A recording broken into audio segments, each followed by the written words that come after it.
इस वीडियो में हम लोग edge effect, ecological niche, types of ecosystem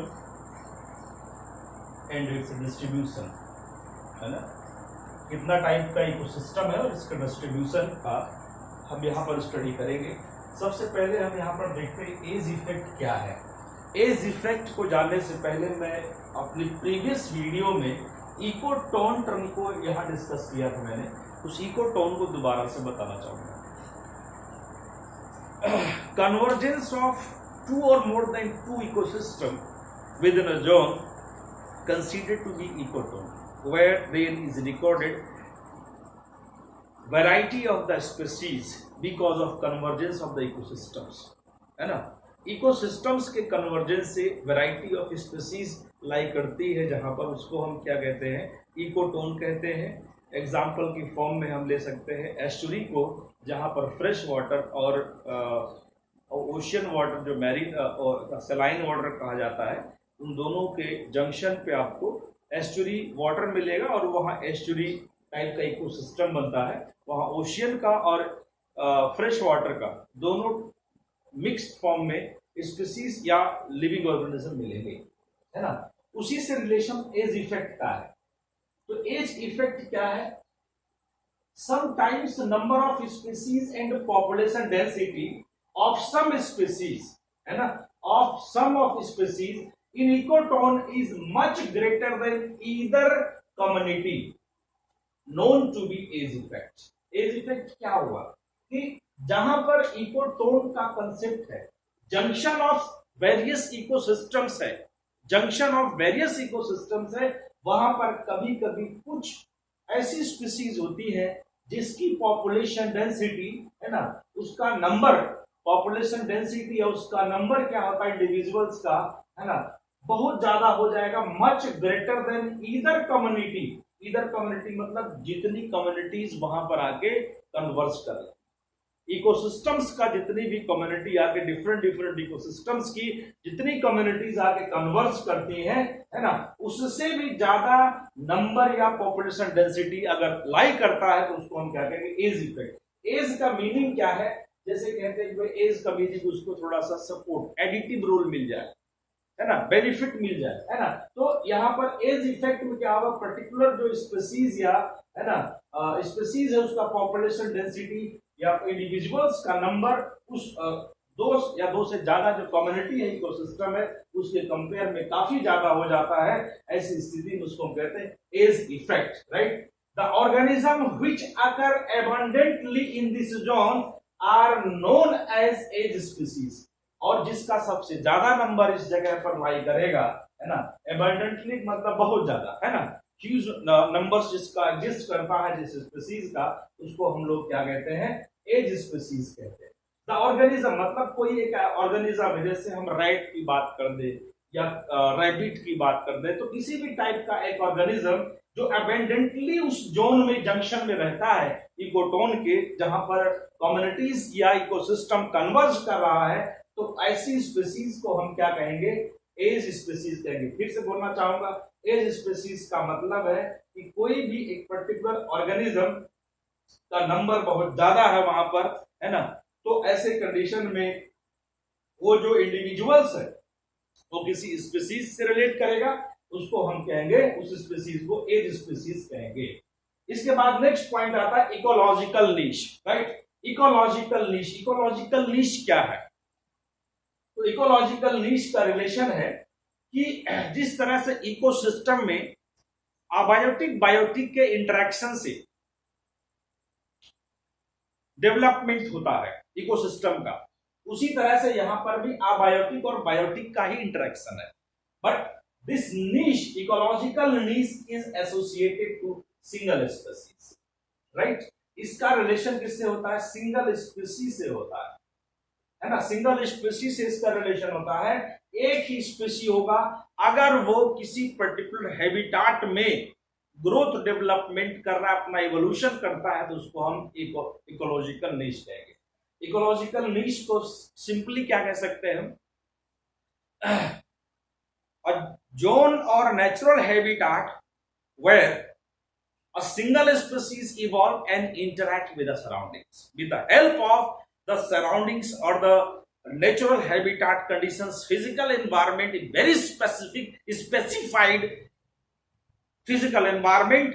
Single species evolve in that region because that physical environment is ideal for evolution of only the particular species, only that particular species. तो कोई भी particular species है उसके evolution के लिए जो habitat physical environment support करेगा, abiotic factor support करेंगे उस पर्टिकुलर के इवोल्यूशन मतलब उद विकास है, वहां पर उसका जन्म होगा, सबसे पहले उसका वहां जन्म होगा और किसी भी स्पीसीज का वहां पर इवोल्यूशन नहीं हो सकता, किसी और पॉइंट पर हो सकता है। तो ऐसे प्लेस को, ऐसे जोन को हम क्या कहेंगे, हम इकोलॉजिकल नीश कहते हैं। Ecological niche is also associated with the functional. Ecological niche is also associated with the functional interaction of the natural habitat, but associated to the single species, right? Associated to single species. No two species can evolve on a particular ecological niche. है ना, मतलब एक ही species वहां evolve हो सकता है, तो जो स्पीसीज उस पर्टिकुलर प्लेस पर इवॉल्व हुआ है उसके साथ में दूसरा स्पीसीज उस जगह पर इवॉल्व नहीं हो सकता। मतलब अगर टू नीश है ना, तो उसके लिए टू स्पीसीज इवॉल्व होंगे, और अगर टू स्पीसीज है तो टू नीश का रिक्वायरमेंट है, वाइस वर्सा बात लाई करती है। लेकिन अगर हम ये कहें कि एक नीश है और उस पर दो स्पीसीज राइट इवॉल्व करे, नॉट पॉसिबल। या अगला पॉइंट है कि अगर दो स्पीसीज है एक नीश पर, सॉरी दो नीश है ना, टू नीशेस हैं और उस पर सिंगल स्पीसीज अलग अलग जगह इवॉल्व करे, ऐसा भी नहीं हो सकता। बहुत सिंपल भाषा में आपको समझाना चाहूंगा यहां पर कि एक ऐसा आइडियल इन्वायरमेंट, माहौल जो किसी पर्टिकुलर स्पीसीज के इवोल्यूशन के लिए उसका फर्स्ट टाइम वहां पर बर्थ के लिए एग्जिस्टेंस को सपोर्ट करता है, उसको हम इकोलॉजिकल निश कहते हैं। तो निश्चित है कि अगर वो ideal natural habitat living organism की ग्रोथ डेवलपमेंट को सपोर्ट कर रहा है, इवोल्यूशन को सपोर्ट करता है, तो किसी दूसरे के लिए सपोर्ट नहीं कर सकता। जैसे अगर एक्वाटिक एनिमल है तो उसके लिए लैंड एरियाज, डेजर्ट एरियाज उसके लिए फेवरेबल नहीं हो सकता। इसी तरह से अगर लॉइन है तो लॉइन को ओशियन में अगर हम रखेंगे तो वो भी पॉसिबल नहीं है। तो लॉइन का जो इवोल्यूशन है लैंड पर हुआ किसी अलग प्लेस पर, इसी तरह से अगर हम व्हेल की बात करते तो उसका इवोल्यूशन ओशियन में हुआ। ह्यूमन बींग्स का इवोल्यूशन माना जाता है इथियोपिया, है ना, इन अफ्रीकन कॉन्टिनेंट, इथियोपिया कंट्री है अफ्रीकन कॉन्टिनेंट में, वहां पर आपको ह्यूमन बींग्स का इवोल्यूशन माना गया, फिर वहीं से ग्लोबली स्प्रेड हुए और दूसरी जगह पर इवॉल्व नहीं हुए। So Ethiopia can be considered as ecological niche for the evolution of human beings, है ना। तो यहां पर सिंपल भाषा में थोड़ा और समझने की कोशिश करते हैं। It refers to unique functional role. Unique functional मतलब अद्वितीय है, एकल है, functional role and position of species in its habitat, position of species in its habitat और इकोसिस्टम, है ना। A niche is unique for a species, है ना, while many species share the same habitat. ये बहुत इंपॉर्टेंट लाइन है, याद रखेंगे कि एक जो नीश है उसमें एक ही स्पीसीज इवॉल्व करता है, लेकिन उस पर्टिकुलर नीश पर जो पर्टिकुलर प्लेस है उस पर बहुत सारी स्पीसीज, मतलब पर्टिकुलर प्लेस, नीश का मतलब हैबिटाट हो गया, उस पर बहुत सारे प्रकार के लिविंग ऑर्गेनिज्म और भी रहते हैं। जैसे इथियोपिया के किसी पर्टिकुलर प्लेस पे जहां ह्यूमन बींग्स का इवोल्यूशन हुआ, वहां पर ह्यूमन बींग्स के अलावा और बहुत सारे लिविंग ऑर्गेनिज्म, प्लांट्स, एनिमल्स वहां पर एग्जिस्ट करते हैं, पाए जाते हैं। तो ये हो जाता है इकोलॉजिकल नीश रिलेशन, है ना। जब फंक्शनल रोल की बात की जाएगी, है ना, यूनिक फंक्शनल रोल की जब बात की जाएगी, जब फंक्शन होगा तो सिस्टम बन जाएगा। सिस्टम इज बाय फंक्शन, तो फंक्शन है तो इसका मतलब सिस्टम वहां पर बनने जा रहा है ना। तो सिस्टम बनेगा तो इकोसिस्टम की तरह ही हुआ। इकोलॉजिकल, इकोसिस्टम मतलब भी इकोलॉजिकल सिस्टम है, या इकोलॉजिकल नीश है, तो इसलिए इकोलॉजिकल नीश और इकोसिस्टम जो है एक तरह से प्लेस है जहां पर लिविंग ऑर्गेनिज्म फिजिकल एनवायरनमेंट से इंटरेक्ट करके अपना ग्रोथ डेवलपमेंट करता है, अपना इवोल्यूशन करता है ना। तो इस टाइप से हो गया आपका इकोलॉजिकल नीश और एज इफेक्ट। नेक्स्ट पॉइंट पर हम लोग अगर आते हैं तो टाइप्स ऑफ इकोसिस्टम आता है। Types of ecosystem, actually ecosystem को मैंने डिफाइन किया है पहले कि इकोसिस्टम का मीनिंग होता है functioning of abiotic to biotic, biotic with abiotic, है ना, in a particular space and time, that is called ecosystem. Ecosystem के लिए मैंने आपको ये पहले वीडियोस में एक्सप्लेन किया है कि ecosystem is equals to, right, ecosystem is equals to function within bracket abiotic multi biotic power time and space, है ना।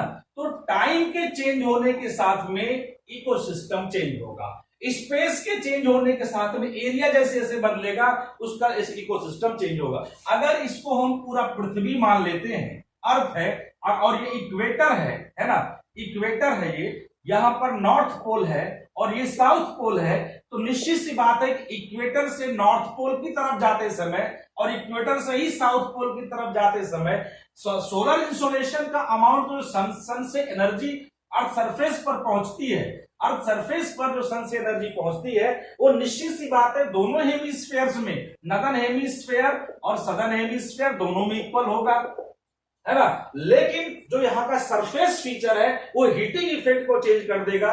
यहाँ कॉन्टिनेंट्स ज्यादा है नॉर्दर्न हेमिस्फेयर में, सदर्न हेमिस्फेयर में कॉन्टिनेंट्स कम है ना, ओशियन बॉडी ज्यादा है, तो इसलिए नॉर्दर्न हेमिस्फेयर कॉन्टिनेंटल हेमिस्फेयर भी कहते हैं, डोमिनेटेड बाय द लाइट, है ना, and southern hemisphere is dominated by water bodies. अब ऐसी सिचुएशन में जब इंसोलेशन सेम है लेकिन अगर सरफेस फीचर चेंज हो गए तो हीटिंग इफेक्ट चेंज हो जाएगा, है ना। हीटिंग इफेक्ट चेंज होने से क्लाइमेट का सिनेरियो, रेनफॉल, ये सभी चेंज होगा। और मैं आपको बता देना चाहूंगा कि northern hemisphere as well as southern hemisphere में जो फिजिकल इन्वायरमेंटल कंपोनेंट है, राइट, फिजिकल इन्वायरमेंटल कंपोनेंट है वो कंटिन्यूअस चेंज होता है, और फिजिकल इन्वायरमेंटल कंपोनेंट जब कंटिन्यूअसली चेंज होगा, कहां से, इक्वेटर से पोल तक, हर पॉइंट पर चेंज होगा। इसका मतलब there are infinite number of ecological niche, है ना। इकोलॉजिकल नीश का नंबर कितना है, इनफाइनाइट है।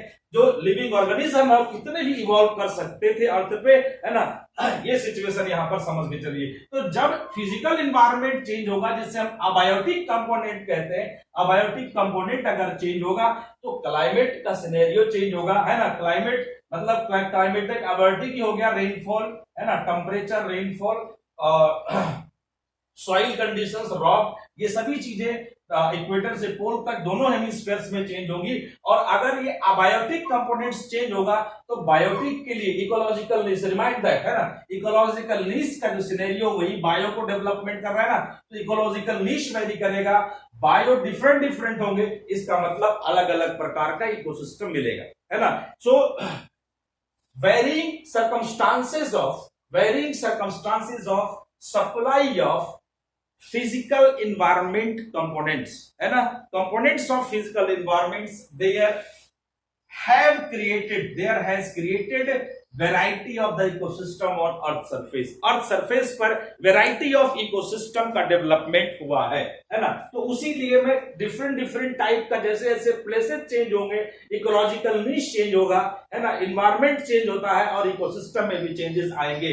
तो टाइप्स ऑफ इकोसिस्टम को अगर बेसिकली हम डिवाइड करना चाहें कि जहां पर बायोटिक अबायोटिक इंटरेक्शन होता है टाइम और स्पेस के साथ में, वो बेसिकली टू टाइप्स का होता है। एक नेचुरल इकोसिस्टम होगा जिसे गॉड ने, नेचर ने बना के दिया है, दूसरा मैन मेड इकोसिस्टम होगा जो नेचर की हेल्प से ही मैन उसको मॉडिफिकेशन करता है ना, तो मैन मेड इकोसिस्टम हो गया, ठीक है।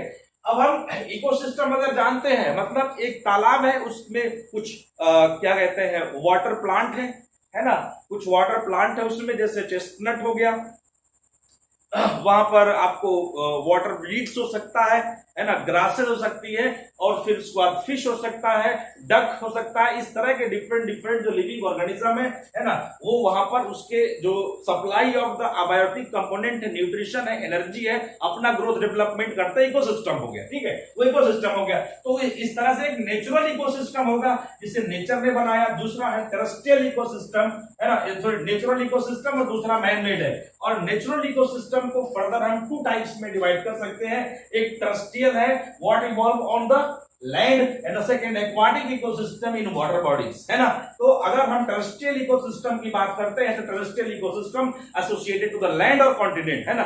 लैंड या कॉन्टिनेंट से इसका रिलेशन है जहां जहां इंसान रह रहा है, बहुत सारी कंट्रीज है, कॉन्टिनेंट है ना, आइलैंड्स है, अगर वहां पर जो भी इकोसिस्टम डेवलप होगा उसको हम लोग क्या कहेंगे, टेरेस्ट्रियल इकोसिस्टम कहेंगे। हिंदी में कहते हैं पार्थिव पारिस्थितिकीय तंत्र। पार्थिव, टेरेस्ट्रियल माने पार्थिव होता है। एक्वाटिक इकोसिस्टम को जलीय हम पारिस्थितिकी तंत्र कहते हैं, दूसरा जलीय हो गया। अब अगर हम टेरेस्ट्रियल इकोसिस्टम की बात करें तो इस टेरेस्ट्रियल इकोसिस्टम को फर्दर हम कुछ पार्ट्स में डिवाइड कर सकते हैं।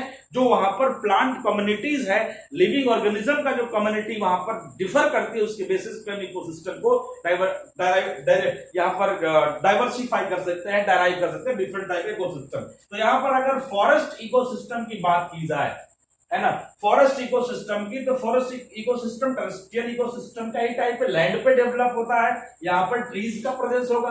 This type of ecosystem is dominated by trees, इसको ट्री से डोमिनेट करेगा, है ना।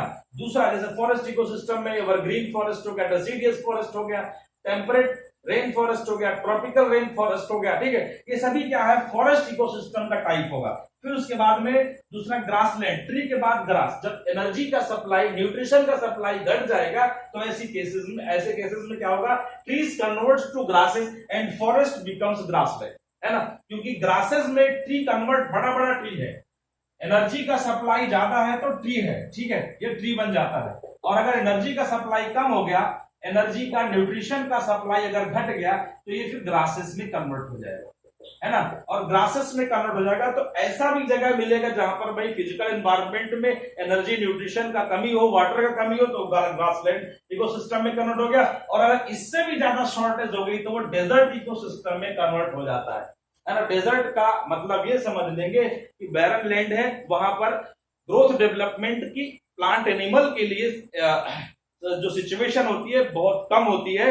और डेजर्ट का मतलब ये भी होता है डेड है ना, डेड है डेजर्ट, वहां पर लिविंग ऑर्गेनिज्म के ग्रोथ की पॉसिबिलिटी बहुत कम है। Rainfall is below 25 degree Celsius anywhere, है ना, दैट बिकम्स द डेजर्ट, है ना। तो डेजर्ट इकोसिस्टम होगा। यहाँ पर न्यूट्रिशन, जिसके भाई बात कर रहे थे, एनर्जी, न्यूट्रिशन का सप्लाई क्या होगा, यहाँ पर और कम हो जाएगा। तो ऐसी कंडीशन में ग्रोथ कम होगा। और जो लीव्स भी ग्रासलैंड में, ग्रासेस का लीव्स जो बचा है, दैट कन्वर्ट्स टू थॉर्न्स, है ना। जो लीव्स है यहाँ थॉर्न्स में कन्वर्ट हो लगता है। भाई लीव्स है तो उसकी चौड़ाई, पत्तियां हैं तो मान लीजिए पत्ती की चौड़ाई कुछ इस तरह से होगी, है ना, इस तरह से पत्ती की चौड़ाई होगी। लेकिन अगर कांटा होगा तो कांटा तो ऐसे नुकीला होता है, राइट, इस तरह से नुकीला होता है। तो ये जो लीव्स है वो इसमें कन्वर्ट हो गया due to lack of energy, है ना। तो हमने टेरेस्ट्रियल इकोसिस्टम को तीन पार्ट्स में, फॉरेस्ट इकोसिस्टम, ग्रासलैंड इकोसिस्टम और डेजर्ट इकोसिस्टम, और उसके क्या कारण है मैंने आपको एनर्जी, न्यूट्रिशन से एक्सप्लेन किया। सेकेंड, अगर एक्वाटिक इकोसिस्टम की बात करते हैं तो इसको बेसिकली टू पार्ट्स में डिवाइड किया सकता है ना, टू पार्ट्स में डिवाइड किया सकता है। कुछ और भी स्कॉलर्स है जिन्होंने इसको थ्री टाइप्स में भी क्लासिफाई किया, लेकिन फिलहाल बेसिकली इसको हम टू टाइप्स में जानने की कोशिश करेंगे। एक है fresh water ecosystem. Fresh water का मतलब है जहां पर सैलिनिटी जो है, सैलिनिटी क्या होगा, 0 से 0.5 होगा, है ना, 0 से 0.5 ppt पार्ट पर थाउजेंड, जहां पर सैलिनिटी होगी वो फ्रेश वाटर में आता है। फ्रेश वाटर रिवर्स भी होती है, लेक्स है, पॉन्ड्स है, ये सभी फ्रेश वाटर में होते हैं। और ये फ्रेश वाटर की दो कंडीशन हो सकती है। फ्रेश वाटर इकोसिस्टम में सरवाइव करने के लिए दो कंडीशन हो सकती है, क्योंकि फ्रेश वाटर भी दो तरह का है। एक है रनिंग वाटर इकोसिस्टम, जैसे रिवर्स हो गया। उसके बाद स्टैंडिंग वाटर इकोसिस्टम, लेक्स होता है, पॉन्ड्स होता है ना, इस तरह के सिचुएशन में स्टैंडिंग वाटर इकोसिस्टम होगा। तो रनिंग वाटर इकोसिस्टम में प्लांट्स, सभी तरह का प्लांट्स और एनिमल्स ग्रोथ नहीं करेगा, क्योंकि रनिंग करने की कंडीशन में वही सरवाइव कर पाएंगे जो पानी के साथ, पानी के बहने के साथ में अपने फ्लो को मेंटेन कर सके। और जो ऐसा नहीं कर सकता वो उसमें सरवाइव नहीं करेगा। तो रनिंग वाटर इकोसिस्टम फ्रेश में ही आएगा। जैसे रिवर्स का हमने गंगा रिवर की बात कर सकते हैं, अमेजन की बात कर सकते हैं, फ्रेश वाटर रिवर्स ही है ना। और ऐसी सिचुएशन में इसको, जब रनिंग वाटर इकोसिस्टम होता है फ्रेश वाटर में, तो उसको हम लोटिक कहते हैं। लोटिक इकोसिस्टम भी होता है, लोटिक टाइप का वो कहलाता है इकोसिस्टम। और जब स्टैंडिंग वाटर इकोसिस्टम फ्रेश में आता है, फ्रेश वाटर में, तो उसको लैंटिक कहते हैं। है ना, लैंटिक कहते हैं और लोटिक कहते हैं जब रनिंग वाटर होगा। ध्यान रखना, लोटिक मतलब लोटता हुआ, रनिंग वाटर है तो लोटता हुआ जाएगा तो लोटिक हो गया। लैंटिक मतलब स्टैंडिंग होगा, है ना, स्टैंडिंग वाटर इकोसिस्टम को हम लैंटिक इकोसिस्टम भी कहते हैं। अब हम आते हैं नेक्स्ट, मैनमेड इकोसिस्टम। मैनमेड का मतलब क्या है कि जो चीज मैन ने अपने एफर्ट से बनाया, अपने एफर्ट से जिसको डेवलप किया उसको हम मैनमेड कहेंगे, राइट। तो यहां पर मैनमेड इकोसिस्टम में एक्वेरिया आता है, जैसे एक्वेरियम का एग्जांपल मैंने इकोसिस्टम को एक्सप्लेन करने से पहले वीडियोस में दे चुका हूं, है ना। एक्वेरिया होता है, गार्डन होता है, बोटेनिकल गार्डन, है ना। बोटेनिकल गार्डन एग्जांपल के रूप में हम इसको कंसीडर कर सकते हैं क्योंकि garden is made by human beings, है ना। डिफरेंट टाइप का प्लांट्स और जो ट्रीज है उसको दूसरी जगह से लाके एक पर्टिकुलर प्लेस में यहाँ पर लगा दिया जाता है ना, ग्रासेस को। और यहाँ पर अलग अलग प्रकार का जो अट्रैक्टिव ट्रीज होते हैं, प्लांट्स होते हैं, उनको यहाँ डोमेस्टिकेट किया जाता है। So it is created by the human beings garden, that's why come under manmade ecosystem, है ना। उसके बाद में डैम्स में भी जो आपको डैम्स का क्रिएशन है वो भी ह्यूमन बीइंग्स के थ्रू होता है। पॉन्ड्स में भी ह्यूमन बीइंग्स क्रिएट करते हैं, पॉन्ड्स को भी लेक्स नहीं कह सकते। फिर उसके बाद में क्रॉपलैंड, है ना। क्रॉपलैंड का मतलब है कि भाई अगर व्हीट का प्रोडक्शन कर रहा है ह्यूमन बीइंग्स तो उसके लिए भी सनलाइट का यूज होगा, सॉइल का, मिनरल्स का, है ना, एनर्जी का, न्यूट्रिशन का वहां पे यूज होगा, तो एक इकोसिस्टम बनता है, लेकिन वो मैनमेड में आएगा, है ना। तो मेज हो गया, राइस हो गया, व्हीट हो गया, मैंगो मतलब जैसे ट्रीज, प्लांट्स का अगर हम ग्रोथ करते हैं, डेवलपमेंट करते हैं, उसमें से जो चीज हम प्रोडक्शन अपने यूज के लिए करते हैं उसको भी क्रॉप ही कहा जाता है। मैंगो क्रॉप्स कह सकते हैं, आम की फसल कहा जाता है, ठीक है। तो इसलिए मैंगो हो सकता है और भी वाटरमेलन है, इस तरह की चीजें। फिर उसके बाद जू, है ना, जू जिसे चिड़ियाघर कहते हैं, वो भी क्या है, एक तरह से मैनमेड इकोसिस्टम है। वहां पर डिफरेंट टाइप के एक बहुत बड़ा एरिया है जिसमें बहुत सारा नोटिफाइड एरिया, उसमें बहुत सारे तरह के एनिमल्स को रखते हैं, लेकिन उसका एक नेचुरल हैबिटेट देने की कोशिश करते हैं। ऐसा नहीं होता कि उसको कमरे में लाके बंद कर दिया जाए, है ना, तो सनलाइट भी नहीं मिलेगी, समय के साथ वो, है ना, फिनिश हो जाएगा। तो ऐसी कंडीशन में वहां पर भी क्या उसको नेचुरल एनवायरनमेंट देने की कोशिश की जाती है। तो जू भी क्या हो गया, मैनमेड इकोसिस्टम हो गया, है ना। तो हमने यहाँ पर इकोसिस्टम्स का टाइप समझा और इस इकोसिस्टम की टाइप्स के बनने का कारण है variation in supply of environmental shaping factors, that is abiotic components, है ना, leading to cause variation in the ecosystem. That's why we have classified here the various types of ecosystems order. Next video में हम लोग देखेंगे functions of ecosystem. Ecology environment के series में functions of ecosystem हम देखेंगे, है ना। और नेक्स्ट जो टॉपिक्स और मैं ज्योग्राफी वगैरह के लेके चल रहा हूं उसमें हम अलग तरीके से टॉपिक्स पढ़ते रहेंगे, है ना। और वीडियो अच्छा लगे इसको सब्सक्राइब जरूर करें। यूपीएससी लेवल का मैं यहाँ पर कंटेंट देने की कोशिश कर रहा हूँ आपको, है ना। और इसको अगर लगातार वीडियोस को देखते रहेंगे तो आपको, है ना, बेनिफिट मिलेगा एग्जाम में, स्लोली ग्रेजुअली डेवलपमेंट हो जाएगा, है ना। तो thanks to watch my video.